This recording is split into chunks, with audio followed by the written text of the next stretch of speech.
semakin indah bagimu.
Shalom, selamat berjumpa kembali di dalam doa pagi online.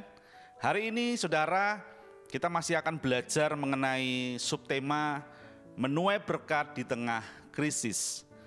Mari langsung saja saya mengajak setiap kita membuka bersama-sama di 2 Raja-Raja pasalnya yang ke-7, ya, ayat yang pertama sampai dengan ayat yang ke-20.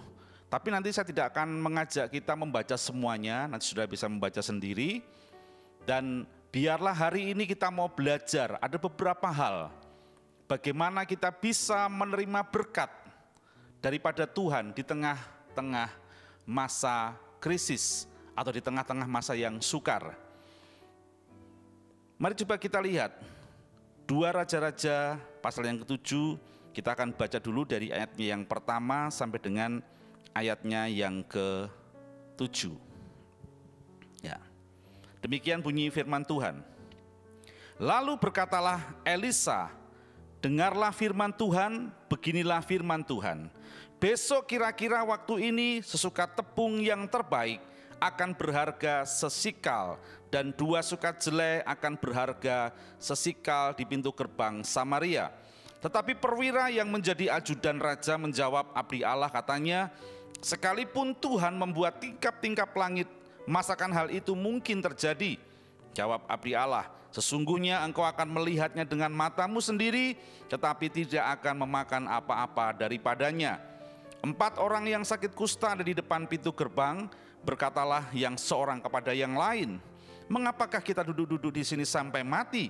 Jika kita berkata, baiklah kita masuk ke kota, padahal dalam kota ada kelaparan, kita akan mati di sana. Dan jika kita tinggal di sini, kita akan mati juga. Jadi sekarang, marilah kita menyeberang ke perkemahan tentara Aram. Jika mereka membiarkan kita hidup, kita akan hidup. Dan jika mereka mematikan kita, kita akan mati. Lalu pada waktu senja, bangkitlah mereka masuk ke tempat perkemahan orang Aram. Tetapi ketika mereka sampai ke pinggir tempat perkemahan orang Aram itu, tampaklah tidak ada orang di sana. Sebab Tuhan telah membuat tentara Aram itu mendengar bunyi kereta, bunyi kuda, bunyi tentara yang besar. Sehingga berkatalah yang seorang pada yang lain, sesungguhnya Raja Israel telah mengupah raja-raja orang Het dan raja-raja orang Misraim melawan kita, supaya mereka menyerang kita. Karena itu bangkitlah mereka, melarikan diri pada waktu senja dengan meninggalkan kemah dan kuda dan keledai mereka serta tempat perkemahan itu. Dengan begitu saja mereka melarikan diri, menyelamatkan nyawanya. Bagaimana kita bisa menerima berkat di tengah-tengah masa yang sukar atau masa krisis? Yang pertama, coba kita lihat ayatnya yang ke-1 dari 2 Raja-Raja 7. Dikatakan, lalu berkatalah Elisa, dengarkanlah firman Tuhan. Beginilah firman Tuhan, besok kira-kira waktu ini sesukat tepung yang terbaik akan berharga sesikal dan 2 sukat jelai akan berharga sesikal di pintu gerbang Samaria. Ya, saudara, waktu itu terjadi sebuah kelaparan. Kenapa? Karena pasukan daripada bangsa Aram mengepung daripada kota orang-orang Israel, sehingga karena dikepung, ya, terjadilah sebuah kelaparan yang hebat sehingga bahan pokok, bahan makanan menjadi mahal.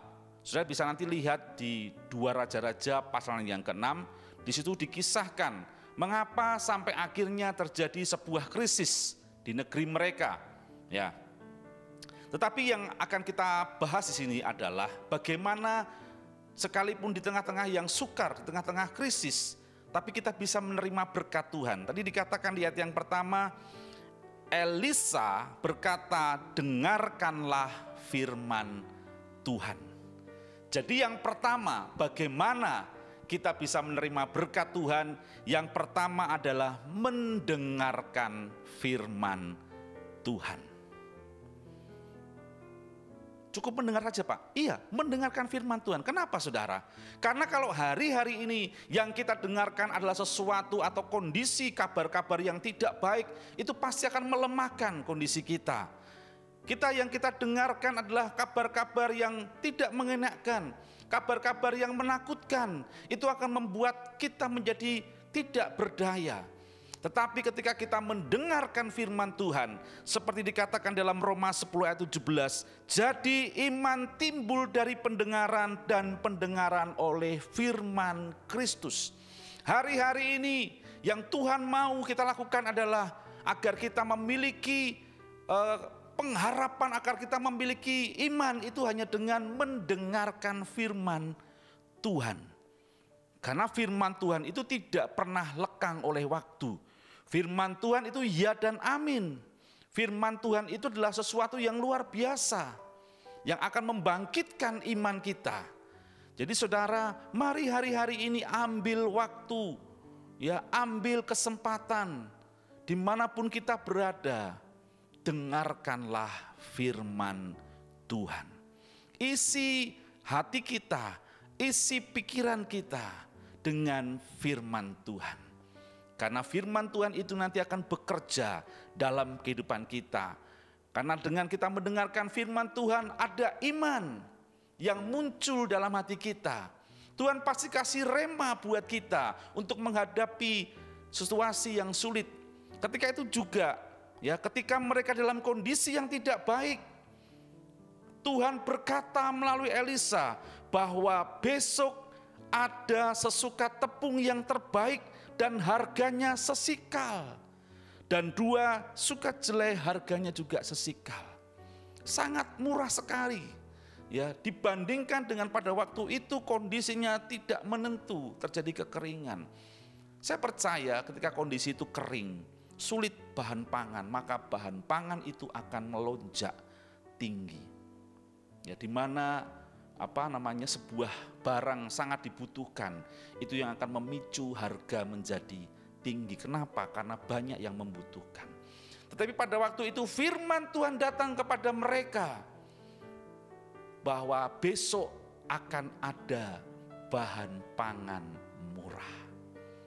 Hari-hari ini ketika engkau mendengarkan kabar-kabar yang buruk di luar sana, itu pasti akan membuat kita takut, membuat kita kejut.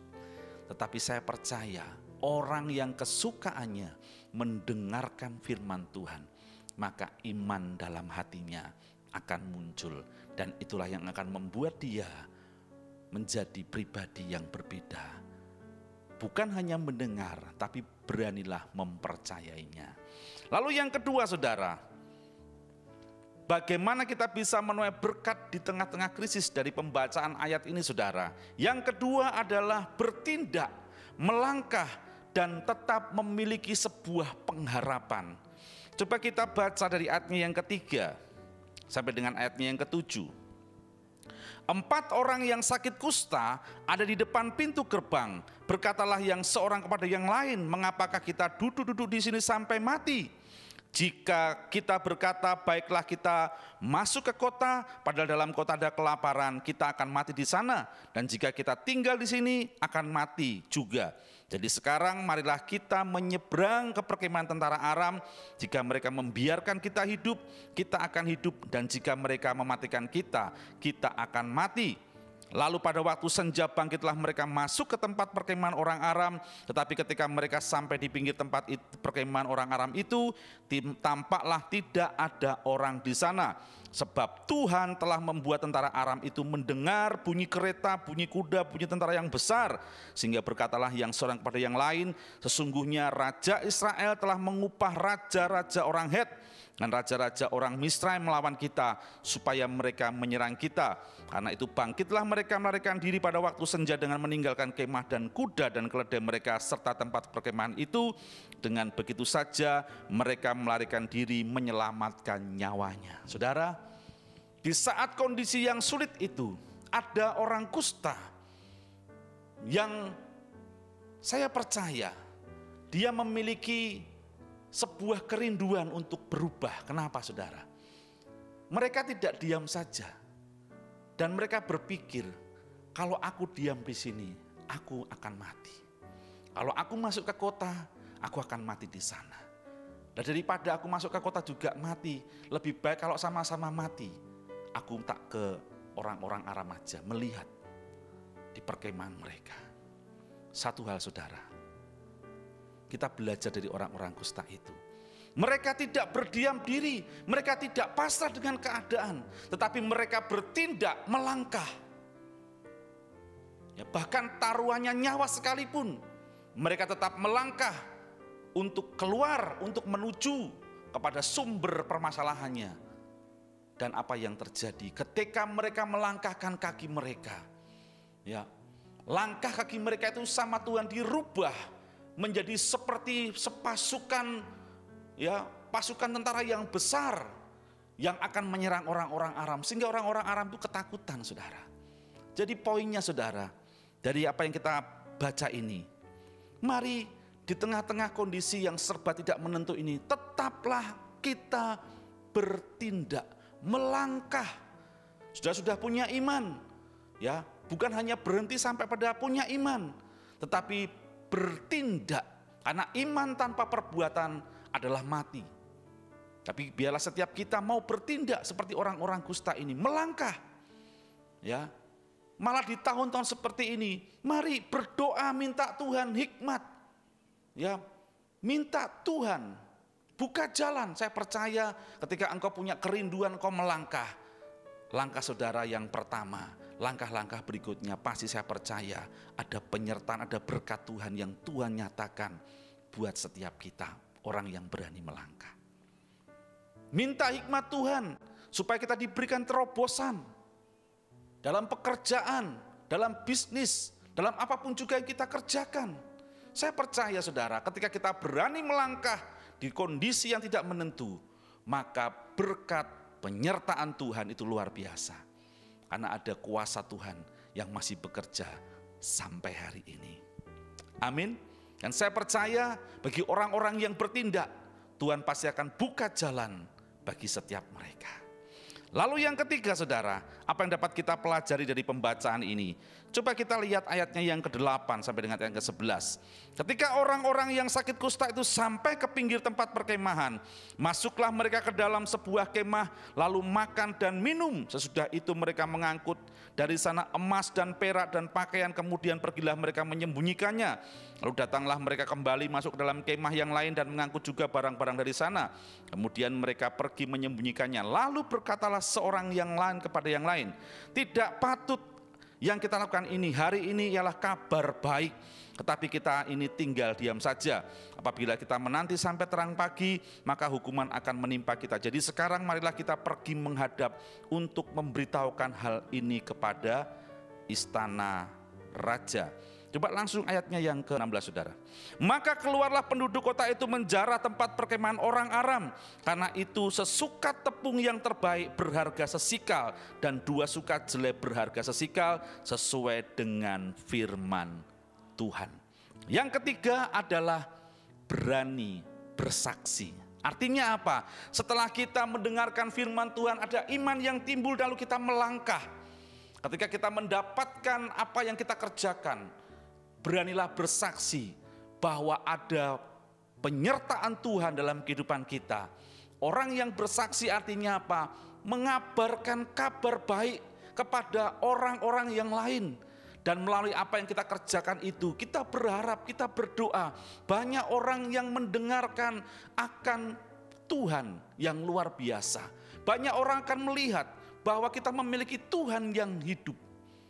Seperti mereka, orang-orang kusta. Mereka mengabarkan kabar baik bahwa tentara Aram sudah tidak ada dan mereka meninggalkan begitu banyak barang-barang yang berharga. Sehingga benar seperti katakan firman Tuhan, bahwa tepung itu berharga sesikal dan 2 sukat jelai berharga sesikal. Murah saudara. Ya, bersaksi apa yang saudara alami dengan Tuhan. Saksikan kepada orang-orang lain. Sehingga orang-orang yang lain yang mendengarkan juga memperoleh berkat yang sama seperti yang saudara dan kita dapat daripada Tuhan. Demikian kita sudah belajar ada 3 hal bagaimana kita bisa menuai berkat di tengah krisis. Yang pertama mendengarkan firman Tuhan, yang kedua bertindak, melangkah dan tetap memiliki pengharapan. Lalu yang ketiga bersaksi bahwa ada Tuhan, bahwa kita memiliki Tuhan yang luar biasa. Tuhan Yesus memberkati setiap kita dimanapun berada. Mari kita berdoa. Bapa, terima kasih, sekalipun di tengah-tengah situasi yang sulit, kami percaya kami punya Allah yang tidak pernah meninggalkan kami. Dan kami percaya Engkau Tuhan yang memberikan berkat-Mu, berkat yang melimpah dalam setiap kehidupan kami sampai hari ini. Terima kasih, berkati setiap kami yang dimanapun berada Tuhan. Biarlah kuat kuasa Roh Kudus menyertai dan menopang, memberikan kekuatan. Dan kiranya damai sejahtera Allah yang melampaui segala akal dan pikiran tetap memelihara setiap hidup kami. Terima kasih, terpujilah nama-Mu kekal selamanya. Dalam nama Tuhan Yesus Kristus kami berdoa dan mengucap syukur. Haleluya. Amin.